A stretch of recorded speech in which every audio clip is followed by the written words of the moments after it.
Southern California's album Alternative. We have made the move into the music hall, and joining me are two members of a group that first came together in the late 60s as pioneers of a style that came to be known as art rock, or progressive rock, if you prefer. There have been numerous lineup changes over the years, with the only constant being guitarist Robert Fripp. The group's history can be divided loosely into four periods, this latest incarnation being a reunited, expanded version of the third one. That version of King Crimson included Robert Fripp, drummer Bill Bruford, as well as guitarist and vocalist Adrian Belew, who is with us this afternoon. Hello. Good afternoon. And Tony Levin. Hi. Who plays the bass. I believe I read somewhere that this latest King Crimson is being called, is it a double trio? Is that what it is? That's the term that someone uses for it. There are six of us, and sometimes we divide into different groupings, I guess. Today you have 1/3 of a fabulous double trio, two of a perfect pair. Well, we have a significantly stripped-down King Crimson this afternoon. However, we will be hearing some live music. But first, I wanted to take a listen to some of the early stuff. This group really has been there has been a King Crimson for over 25 years. And this one goes back. Of course, we weren't in it. You weren't in it. We're younger than that. The new FM 101.9 with some early King Crimson. Well, that's pretty spry stuff there, Sonny. That is what I call progressive rock. There's Greg Lake. Greg Lake, that's right. He was the vocalist. Okay, this comes from 1970. This is from the second King Crimson album.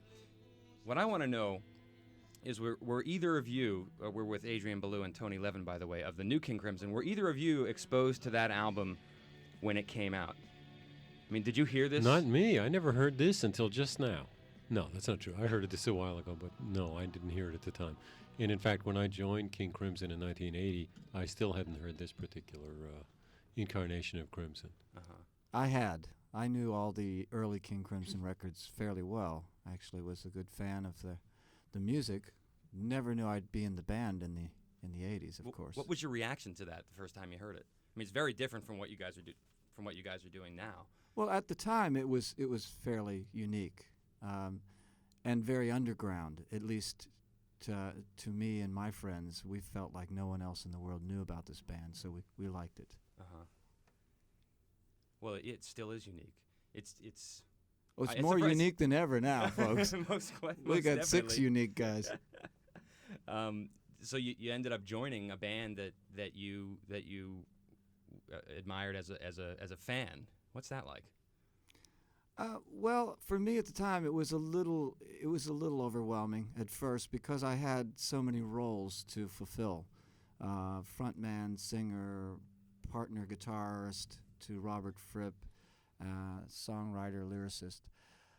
It was a lot of stuff to take on all at once, but as the roles became clearer and clearer in the band, I think I got very comfortable, and I've loved it ever since.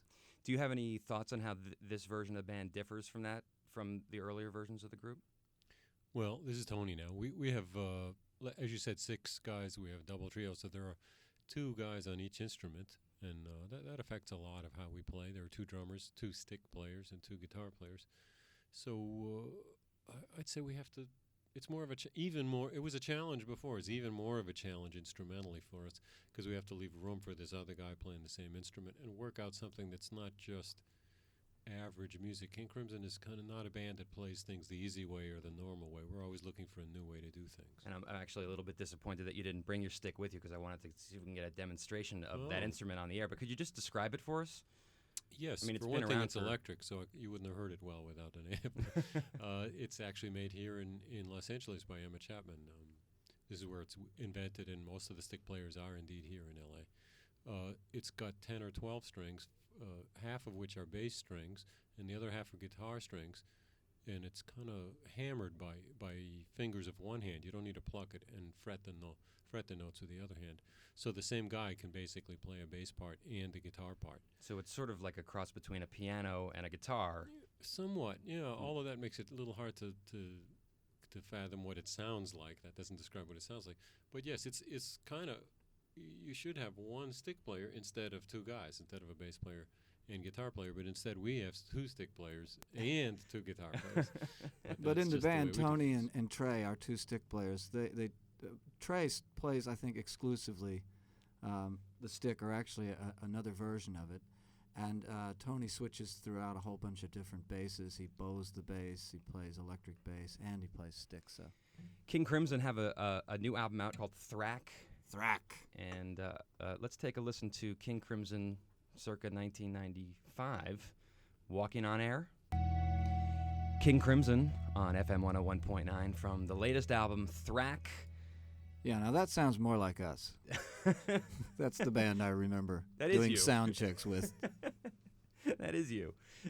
Very distinctive guitar playing of Robert Fripp, very prevalent on that one, and Adrian, the vocalist. With us this afternoon, and along with Tony Levin, who are together with Bill Bruford and Robert Fripp, doing a couple shows this week at the Wiltern Theater. There's one tonight and one tomorrow night. Both of those, I understand, are sold out. However, the Saturday night show, there are some tickets still We added available. the Saturday night show because we sold out the other two so quickly. I don't know how many tickets there are left, so you better run for your phone, folks. There probably are a few, and you know more about like the business of what goes on with the band than a lot of musicians. That's impressive. A lot of times, most musicians would We have say a lot of time on a bus together. most musicians would say, I don't know. I don't even know what city I'm in. And speaking of us being on the bus together, Pat Mastelotto and Trey Gunn are the other members of the Oh, band. right, That's I'm who sorry. goes. Okay. I know both- because I'm on a bus with them every day. Both of you guys, prior to joining with Robert Fripp and King Crimson, had some pretty novel and exciting experiences as backing musicians yourselves. Tony, you on those early Peter Gabriel club tours, which brought him to the Roxy a few times and shows that sold out in about 30 seconds. Yeah, that was way back there. And Adrian on the road in David Bowie's band in the late 70s, also with Frank Zappa's group, and as part of the expanded Remain in Light era Talking Heads. And it's really funny because I saw Zappa on a New Year's Eve show at, I don't remember where it was now, it might have been the LA Sports Arena or the Poly Pavilion or something like that. And here's this weird guy wearing a dress Thank you. and with a light spinning around on his head, playing these funny noises on the guitar. They made me do it, folks. And then go see Talking Heads, and I'm like, that guy looks familiar. Then go see David Bowie, and I'm like, there's that guy again. I mean, who is this guy, and where did he come from? And where does he buy I his just wouldn't dress? go away. What was that like? How does being in King Crimson differ from working with Zappa or Bowie or David Byrne? Well, as you say, all three of those particular bands, which were all great bands, I was hired as a sideman. That was the very beginning of my career. When I joined King Crimson the first time in 1981, it was the beginning of what you might call the true Adrian Belew material, because I became the singer and guitarist and part writer of the band and so on. So it was a much more expanded role. Since then, I've done a lot of solo albums and done other things which demonstrate more clearly the music that's in my brain rather than me playing someone else's music. But I enjoyed those experiences. But you were not your average everyday guitar player. I mean, you were using, I think, if I remember correctly, you were using a thing called the E-bow, which yes, no, No, I didn't use an E-bow. I had one. It got stolen. but you I didn't weren't get to playing. use it. You weren't really You were playing about very. to use it. I would have used it. You weren't playing conventionally, you know. No, I've and never I'm been wondering accused how of playing conventionally. how that's did it for sure. happen that within the span of, I don't know, it seemed like just a few months or a year, you ended up in all of those groups. It just seems like I can only say it's sort of turned into a small world. You meet David Bowie through playing with Talking Heads, and you meet Brian Eno, and you meet Laurie Anderson and Paul Simon and all these people, and you end up playing with them. That's how it happened for me, at least. I don't know how it happens for Tony, except that he's played with more people than I have. Well, he was Tony, you were a studio musician. I was long time ago. session Yeah, guy. people call me and ask me to play with them, and very often I do, and very often they're really great people. What about the younger Peter Gabriel? Any thoughts on those tours? I have a better memory of the older Peter Gabriel. Look at the last tour Right. it just ended a year ago, and I've toured for many years right, with of Peter. course. Yeah, it's a lot of fun touring with Peter, and gosh, I've done it so long I don't know how to describe what it's like. I'd like to describe what it's like not touring with Peter. Well, I'll ask you, no. what is it like? Speaking of the recent tour, what is it like standing on a stage in the middle of the way it was sort of in the round with the two last tour round was fun. We had stages two and walking stages down and below the. running beneath them and trying not to bang our heads. It was a lot of fun. It was made a huge production, very much based on lights and trees coming and beds coming up out of the stage. However, it is also fun to be out with King Crimson, where the main and the entire focus is the music. We have a minimal light show, quite a good one, but a minimal one. And no disappearing beds or anything. I haven't seen any disappearing beds. No phone booths. And more importantly, we play smaller theaters where the audience can actually see us, and where a production really wouldn't be appropriate. And we're there for the music, and that's fun too. Of course, like all of us guys, I got in this for the music and to play great music. And I'm not saying that Peter's isn't great music. It is.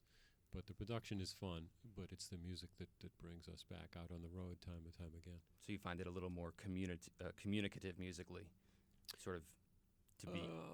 I didn't really say that, Uh-huh. but No, I guess you didn't. I just think it's fun, and it's great having the focus be on the music. Is Fripp still sitting down when he plays? Yes, he still sits down and he. Off stage with no light no, on him? he sits on stage with the rest of us now, but still in the dark. He I would doesn't- say that some nights, some light actually sneaks over. And Yeah, it there's does. a I chance don't know if how you get that those happens. remaining tickets. For I got a Saturday night, flashlight in my back pocket. You might see some light. Can we get you to do a tune? Yes. What do you we- got- what do you we got came for to do us? a song.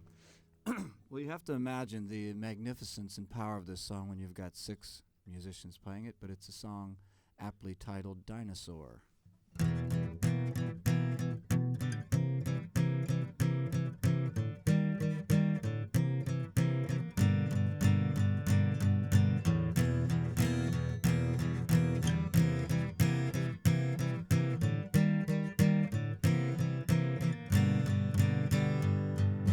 Long ago and far away in a different age, when I was a dumb young guy, fossilized photos of my life then illustrate what an easy prey I must have been. Standing in the sun, idiot savant, something like a monument. I'm a dinosaur. Somebody's digging my bones. I'm a dinosaur. Somebody's digging my bones. Ignorance has always been something I excel in, followed by naivety and pride. Doesn't take a scientist to see how any clever predator could have a piece of me. Standing in the sun, idiot savant, something like a monument. I'm a dinosaur. Somebody's digging my bones. I'm a dinosaur. Ooh, when I look back on the past, it's a wonder I'm not yet extinct.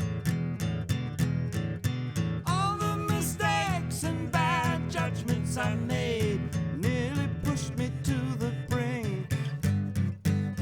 It doesn't pay to be too nice, it's the one thing I have learned.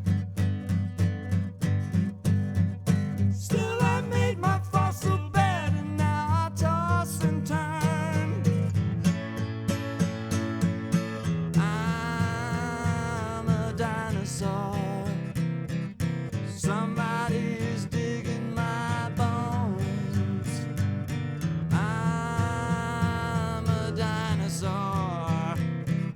Somebody's digging my bones.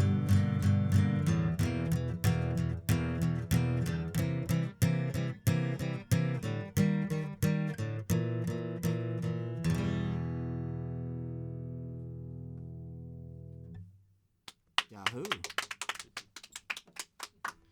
Adrian Belew, Tony Levin, who along with Robert Fripp and Bill Bruford, and Trey Gunn and Pat Mastelotto. are King Crimson in town starting tonight for 3 days. Wiltern Theater, tonight's show, tomorrow night's show sold out. However, tickets available for Saturday night's show. Want to thank you guys so much Thank for you. stopping by. Our Really pleasure. Really was a pleasure having you.